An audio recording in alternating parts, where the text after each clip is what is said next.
ဘာလို့အားလုံးမင်္ဂလာပါဗျကျွန်တော်ဗီဒီယိုနောက်ကျမှတင်ပြီးလို့တောင်းပန်ပါတယ်နော်အချို့ brother တွေတချို့မသိတဲ့ brother တွေအတွက်ပါနော်သိတဲ့လူတွေဒီဗီဒီယိုကြော်သားပါဗျာအဲ့တော့ဆောက်ဘောလုံးနေတယ်ကျွန်တော်ဘောက်တွေပေးတယ်ပေါ့နော်ဘောက်တွေပေးတယ်ဂိမ်းနဲ့ဝင်ရတယ်သူကတန်းပေးရနော်တချို့လူတွေကြတော့မင်းပြီးမနှိမ့်မိလိုက်တာရှိရနော်မနှိမ့်မိဘဲနဲ့ထွက်သွားတဲ့လူတွေကျွန်တော်ဘောက်ကိုဘယ်လိုပြန်ယူရမလဲဆိုတာကျွန်တော်တစ်ချက်ပြပေးပါမယ်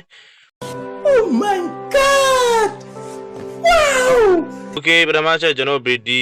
ညာဘက်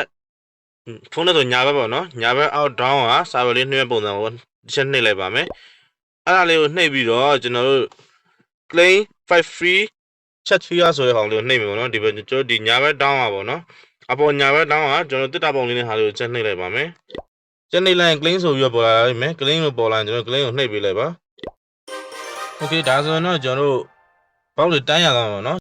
Oh my god wow ကျွန်တော်ထုတ်ပြီးသွားပြီမို့လို့ကျွန်တော်ဘက်ကိုယူလို့မရတော့ပါဘူးဘာသာတို့အားလုံးအဆင်ပြေကြပါစေနော်အားလုံးကျေးဇူးအများကြီးတင်ပါတယ်ဗျ